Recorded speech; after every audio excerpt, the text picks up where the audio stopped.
आइए, आज हम एक नए अध्याय के साथ मिले हैं। इस अध्याय का नाम है देश रत्न डॉक्टर राजेंद्र प्रसाद। जैसा कि उनकी फ़ोटो भी दिख रही है आपको, तो मुझे जहाँ तक पता है शायद आपको मालूम होगा कि ये कौन हैं, डॉक्टर राजेंद्र प्रसाद। नहीं मालूम? तो आज हम इस अध्याय में उनके व्यवहार के बारे में, व्यक्तित्व, उनकी जीवन शैली, उनके उपलब्धियाँ और वो कौन थे, ये सारी चीज़ें हम इस अध्याय में पढ़ेंगे और उम्मीद करती हूँ कि आपको ये अध्याय पढ़कर अच्छा लगेगा। तो आइए शुरू करते हैं। देश रत्न डॉक्टर राजेंद्र प्रसाद। चलिए पाठ स्टार्ट करते हैं। लेखक ने पाठ में डॉक्टर राजेंद्र प्रसाद के जीवन के सभी पहलुओं पर प्रकाश डाला है। डॉक्टर राजेंद्र प्रसाद के विषय में पंडित जवाहरलाल नेहरू जी ने कहा था कि भारत के प्रतीक थे।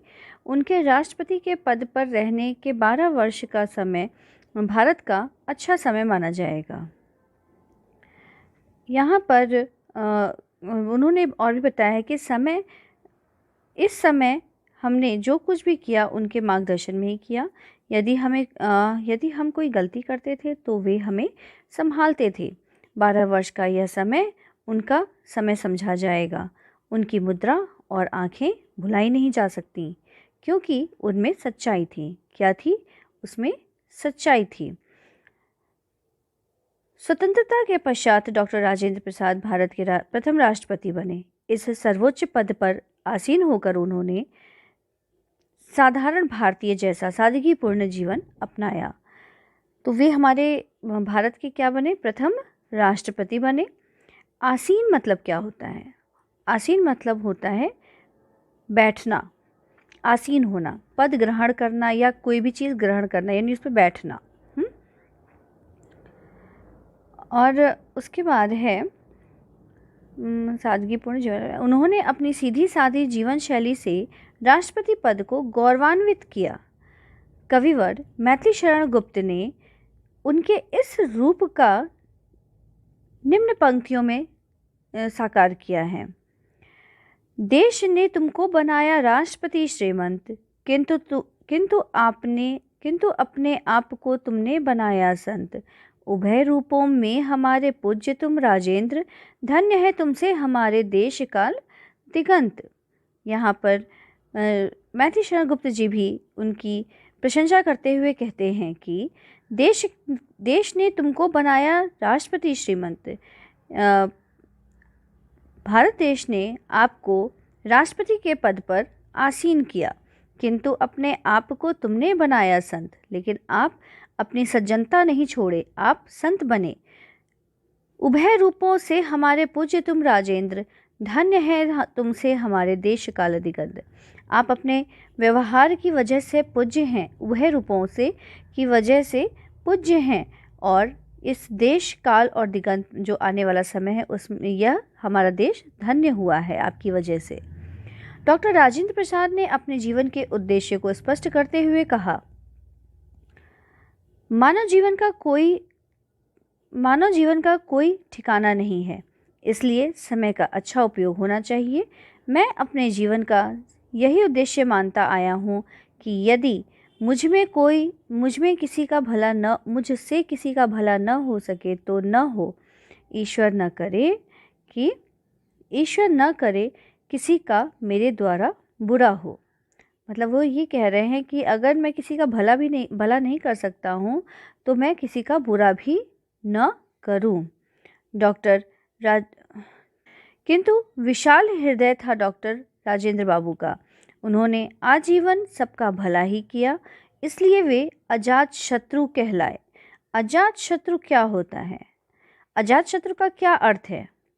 अजात शत्रु का अर्थ होता है जिसका कोई शत्रु न हो, शत्रु विहीन हो।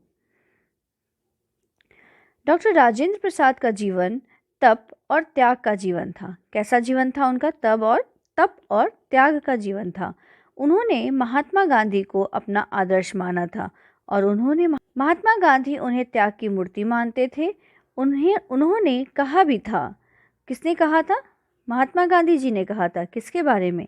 डॉक्टर राजेंद्र प्रसाद जी के बारे में कहा कि राजेंद्र बाबू का त्याग हमारे देश के लिए गौरव की वस्तु है। मतलब वे जो त्याग करते हैं वो हमारे लिए गौरव की बात है। नेतृत्व के लिए उनके सम्मान नेतृत्व करने के लिए उनके समान आचरण चाहिए। उनका जैसा विनम्रतापूर्ण व्यवहार और स्वभाव है वैसा कहीं भी किसी भी नेता का नहीं है। डॉक्टर राजेंद्र प्रसाद का जन्म जीरादोई गांव में 3 दिसंबर सन 1984 में हुआ था। यह गांव बिहार के छपरा जिले में है। कहाँ पे है ये गांव? छपरा जिले में। कहाँ पर? बिहार में। उनके पिता मुंशी महादेव सहाय धार्मिक प्रकृति के सरल व्यक्ति थे। ये भी धार्मिक प्रकृति के सरल व्यक्ति थे। वे परिवार के सबसे छोटे थे। उनके एक बड़े भाई और 3 बड़ी बहनें थीं। उन्हें राजनीति में लाने में उनके बड़े भाई महेंद्र प्रताप का बहुत बड़ा हाथ था।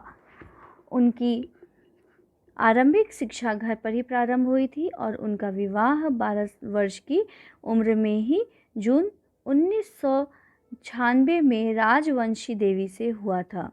कब हो गया था उनका विवाह? उनका विवाह हो गया था 12 वर्ष की आयु में और 1896 में। और किससे हुआ था? राजवंशी देवी से। किससे? राजवंशी देवी से हुआ था। और उनकी शिक्षा दीक्षा कहाँ हुई थी? उनकी शिक्षा दीक्षा घर पर ही हुई थी। ठीक है, तो अब है आगे। उन्होंने कोलकाता विश्वविद्यालय में सन 1902 में मैट्रिक, सन 1906 में बीए और सन 1907 में एमए की उपाधि प्राप्त की।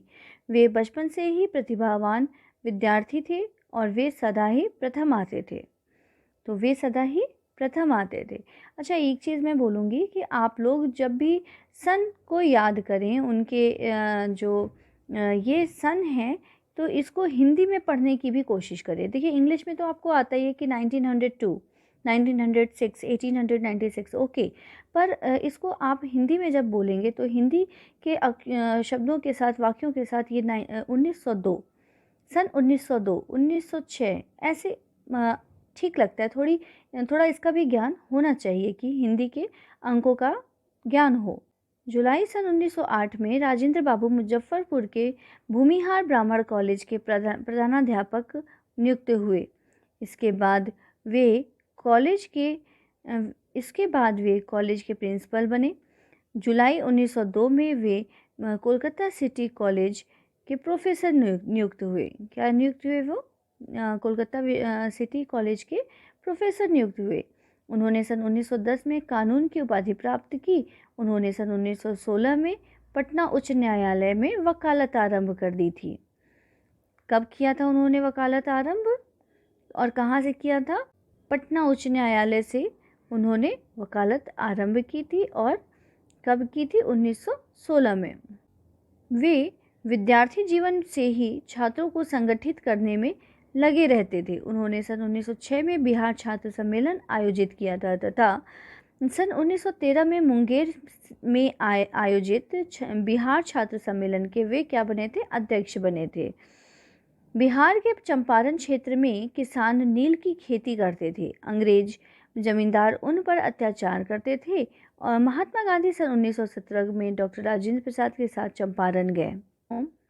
अंग्रेजों ने उनकी बातों पर ध्यान नहीं दिया। महात्मा गांधी ने सत्याग्रह किया। डॉक्टर राजेंद्र प्रसाद ने अंग्रेजों के अत्याचारों की विस्तृत रिपोर्ट बनाकर गवर्नर को भेज दी। चंपारण के किसान एकजुट होकर गांधी जी के सत्याग्रह में शामिल हो गए। अंग्रेजी सरकार को गांधी जी की मांगे माननी पड़ी और भारत भूमि पर यह महात्मा गांधी का पहला सफल सत्याग्रह आंदोलन था। इसमें डॉक्टर राजेंद्र प्रसाद ने प्रमुख भूमिका निभाई थी। इससे वे महात्मा गांधी के निकट आ गए। उन्होंने आजीवन गांधी जी के संग रहने यानी साथ रहने का निश्चय किया। उनके साथ गुजरात गए। वहाँ के प्रसिद्ध खेड़ा आंदोलन में डॉक्टर राजेंद्र प्रसाद ने सरदार पटेल के साथ मिलकर किसानों के संघर्ष को सफल बनाया। तो देख रहे हैं वे किस तरह से एक एक करके आंदोलनों में भाग लेने लगे और उन आंदोलनों में मन लगाकर भाग लेते थे, जिसकी वजह से वे उन आंदोलनों को सफल भी बनाते थे। डॉक्टर राजेंद्र प्रसाद ने महात्मा गांधी द्वारा चलाए गए प्रत्येक आंदोलनों में सक्रिय रूप से भाग लिया। उनके मन में हिंदी भाषा और साहित्य के प्रति अटूट श्रद्धा थी। वे सन 1912 में हिंदी साहित्य सम्मेलन कोलकाता अधिवेशन में स्वागत समिति के सचिव बने। क्या बने? स्वागत समिति के सचिव बने। सन 1924 में वे अखिल भारतीय हिंदी साहित्य सम्मेलन के कोकोनाडा अधिवेशन में अध्यक्ष बने। क्या बने वे? कोकोनाडा अधिवेशन में अध्यक्ष बने। सन 1927 के संयुक्त प्रांतीय हिंदी साहित्य सम्मेलन की अध्यक्षता भी की। सन 1936 के नागपुर हिंदी साहित्य सम्मेलन के भी अध्यक्ष बने। इससे उनके हिंदी प्रेम की झलक मिलती है।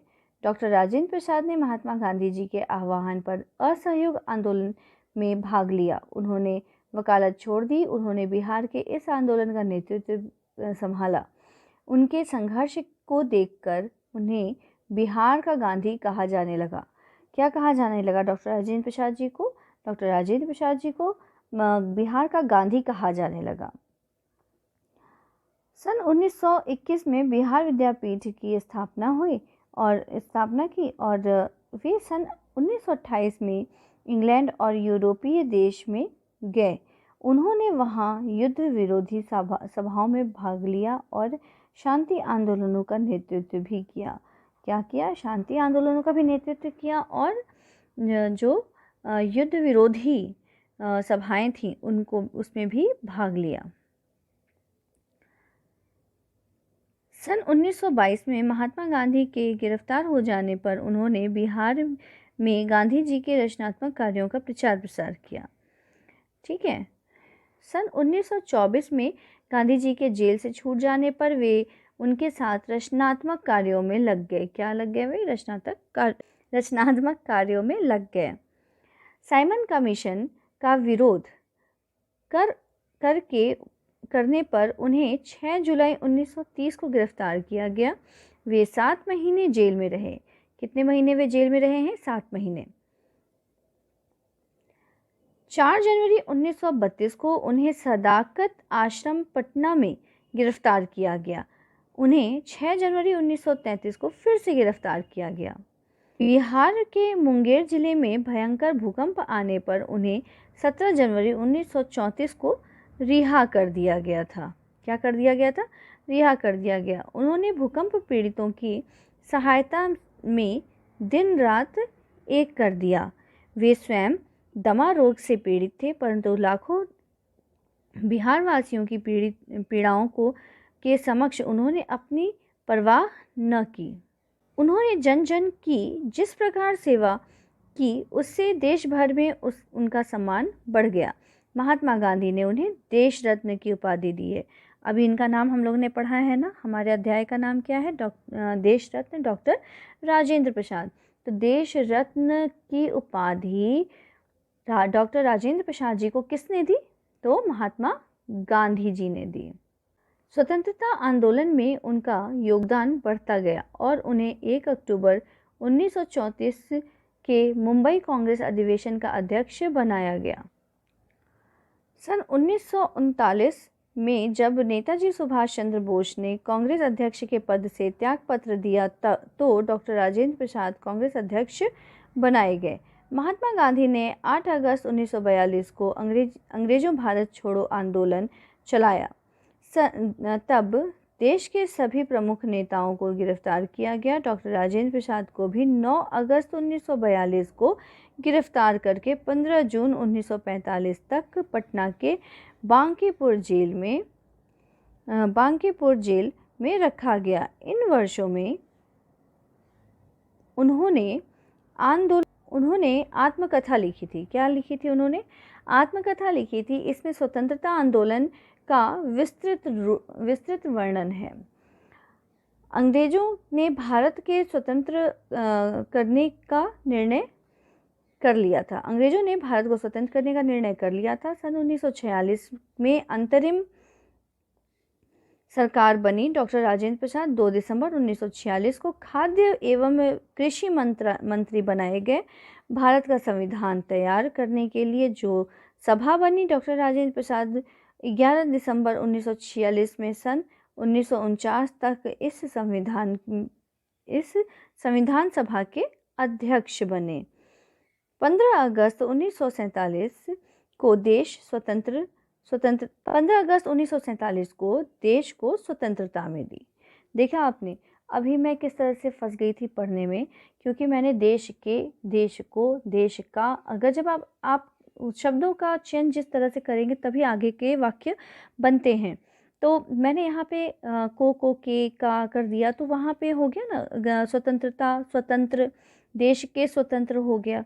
यहाँ पे बहुत ही सोच समझकर इसलिए वाक्यों में का, के, की, ना, ने, नी का प्रयोग किया जाता है। ठीक है। पंडित जवाहरलाल नेहरू प्रधानमंत्री बने। 26 जनवरी 1950 को डॉक्टर राजेंद्र प्रसाद ने भारतीय गणतंत्र के राष्ट्रपति पद की शपथ ग्रहण की। 26 जनवरी 1950 को डॉक्टर राजेंद्र प्रसाद ने भारतीय गणतंत्र के राष्ट्रपति पद की शपथ ग्रहण कर इस पद की शोभा बढ़ाई। सदाकत आश्रम के एक सरल साधारण भारतीय ने देश के सर्वोच्च पद को सुशोभित करने के लिए राष्ट्रपति भवन में प्रवेश किया। उन्होंने 12 वर्ष तक इस पद को सुशोभित करके 13 मई 1962 को अवकाश ग्रहण किया। उन्हें इसी दिन निर्वाचित राष्ट्रपति ने भारत रत्न की उपाधि से अलंकृत किया था। वे पटना स्थित सदाकत आश्रम में आकर रहने लगे।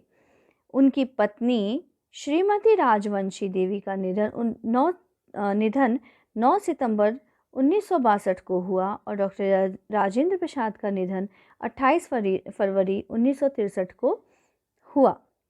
सभी भाषाओं के प्रेमी डॉक्टर राजेंद्र प्रसाद के मन में हिंदी भाषा के प्रति विशेष लगाव था। इसके साथ ही वे अन्य भाषाओं का भी सम्मान करते थे। एक बार डॉक्टर जाकिर हुसैन उनसे मिलने पटना आए। उनके साथ उनकी दोहती भी थी। दोहती क्या होता है? देखिए, दोहती क्या होता है, आपको पता है ये बात? दोहती होता है बेटी की बेटी, यानी नातिन। क्या बोलते हैं उसको? नातिन। तो नातिन के साथ है ना, दोहती के साथ भी आए। उसने डॉक्टर राजेंद्र प्रसाद से अपनी हस्ताक्षर पुस्तिका में हस्ताक्षर करने के लिए कहा। उन्होंने अपने हस्ताक्षर उर्दू में किए। उन्होंने किस में हस्ताक्षर किया? उर्दू में। इस पर बालिका ने कहा, मैं तो हिंदी पढ़ती हूँ, आप हिंदी में हस्ताक्षर कर दें। डॉक्टर राजेंद्र प्रसाद ने तब हिंदी में हस्ताक्षर किया। डॉक्टर जाकिर हुसैन इससे बहुत ही प्रभावित हुए। उन्होंने अपने अनुभवों में इस घटना का उल्लेख करते हुए लिखा था कि वे इससे बहुत प्रभावित हुए थे। अन्य भाषा भाषियों की भावनाओं का आदर करते हुए डॉक्टर राजेंद्र प्रसाद ने उर्दू में हस्ताक्षर किए। डॉक्टर जाकिर हुसैन ने इससे प्रेरित होकर हजारों बार हिंदी में हस्ताक्षर किया। डॉक्टर राजेंद्र प्रसाद ने कभी नहीं कहा कि उर्दू छोड़कर हिंदी पढ़ो। इससे पता चलता है कि वे सभी भाषाओं का कितना सम्मान करते थे। हिंदी के अनन्य भक्त डॉक्टर राजेंद्र प्रसाद ने बाल्यकाल में उर्दू का अध्ययन किया था। उन्होंने कोलकाता विश्वविद्यालय में बीए में विशेष अनुमति लेकर हिंदी की परीक्षा दी और प्रथम आए। उनका विचार था कि अंग्रेजी द्वारा शिक्षा दिए जाने पर स्वतंत्रता अपूर्ण रहेगी। संविधान में हिंदी के राष्ट्रभाषा बनाने के लिए उन्होंने अनथक प्रयास किया। उनके प्रयासों से 14 सितंबर 1949 को संविधान में हिंदी को राजभाषा स्वीकृत किया गया। संविधान सभा के कार्य पूर्ण करके वे पटना गए। कहाँ चले गए वे? पटना चले गए। वहाँ उनसे डॉक्टर सच्चिदानंद ने प्रश्न किया। किसने प्रश्न किया था? डॉक्टर सच्चिदानंद ने कहा कि उन्होंने हिंदी को राजभाषा क्यों बनाया? डॉक्टर राजेंद्र प्रसाद ने तुरंत उत्तर दिया था, यदि भारतीय भाषाएं अंग्रेजों का स्थान नहीं ले सकती, या अंग्रेजी का स्थान नहीं ले सकती, तो देश को स्वतंत्र करने की क्या आवश्यकता थी? हिंदी भाषा के प्रति उनका प्रेम इसी बात से प्रकट होता है कि उन्होंने अपनी आत्मकथा हिंदी में ही लिखी है। कवि प्रेमी भी थे। देखिए यहाँ पे दिया गया है हेडिंग में, कवि प्रेमी। डॉक्टर राजेंद्र प्रसाद कविताओं के बहुत बड़े प्रेमी थे। उन्हें हिंदी के अनेक कवियों की कविताएं याद थीं। वे मैथिली शरण गुप्त की भारत भारती, यशोधरा और साकेत पुस्तकों के प्रशंसक थे। तो राम नरेश त्रिपाठी के पथिक का भी उल्लेख करते हुए रामधारी सिंह दिनकर से उन्होंने व्यक्तिगत रूप से अनेक कविताएं सुनी थीं। उनकी हिमालय और नई दिल्ली कविताएं सुनकर तो वे एकदम भावुक हो उठे थे। उनकी आंखों में अश्रु बाहर निकलने लगे थे और जिन्होंने कविवर दिनकर को भी रुला दिया था। कविता प्रेमी। डॉक्टर राजेंद्र प्रसाद कविताओं के बहुत बड़े प्रेमी थे। उन्हें हिंदी के अनेक कवियों की कविताएं याद थी। मैथिली शरण गुप्त को भारत भारती, यशोधरा और साकेत पुस्तकों के प्रशंसक थे। राम नरेश त्रिपाठी के पथिक का भी उल्लेख करते रहते थे। रामधारी सिंह दिनकर से उन्होंने व्यक्तिगत रूप से अनेक कविताएं सुनी थी। उनकी हिमालय और नई दिल्ली कविताएं सुनकर तो वे एकदम भावुक हो उठे। उनकी आंखों से अश्रु निकल रहे थे, जिन्होंने कविवर दिनकर को भी रुला दिया था। राष्ट्रपति भवन में संत। डॉक्टर राजेंद्र प्रसाद ने स्वतंत्रता प्राप्ति के लिए भारत के आम आदमी के बीच रहकर संघर्ष किया। वे जानते थे कि करोड़ों भारतीय निर्धनता के जीवन जी रहे हैं। राष्ट्रपति बन जाने पर वे राष्ट्रपति भवन में संतों का जीवन जीते थे। वे आडंबरों से कोसों दूर रहते थे। उनके द्वार गांव देहात के सामान्य व्यक्ति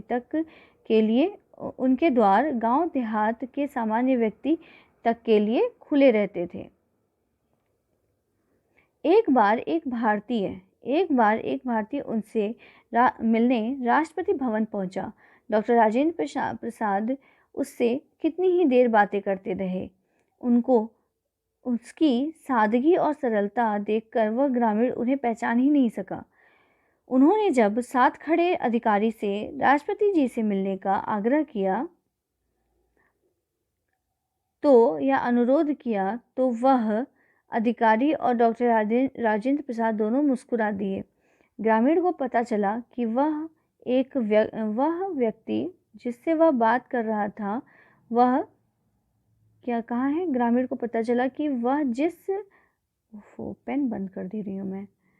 पता चला कि वह जिससे बात कर रहा था, जिस व्यक्ति से इतनी देर से बातें कर रहा था, वही राजेंद्र प्रसाद जी हैं। तो उसने उनके चरण छू लिए। ऐसे सरल, सहज और संत स्वभाव के थे राजेंद्र बाबू। इसको अशोक लव ने लिखा है। और देखिए कितने ही सरल स्वभाव के थे और शालीन स्वभाव के थे, जिसमें वे चाहे वो गांव का हो, चाहे वो देश का हो, शहर का हो, हर तरह के व्यक्तियों को वो सम्मान करते थे और उनसे बात करते थे। उनकी उपलब्धियाँ, उनकी जीवन शैली, सब कुछ आप लोगों ने बहुत ही अच्छे तरीके से देखा है। तो उम्मीद करती हूँ कि इस अध्याय से आपको काफ़ी कुछ सीखने को भी मिला होगा कि हमें भले ही कितना भी ऊंचा पद मिल जाए पर अपनी सज्जनता को नहीं छोड़ना चाहिए। अपने जीवन शैली को सदैव वैसा ही बनाकर रखना चाहिए जैसे वह पहले रहा करता था, तभी आप सबके प्रिय बन पाएंगे। तो चलिए आज यहीं विराम करते हैं इस अध्याय को और मिलते हैं दूसरे अध्याय के साथ। नमस्ते।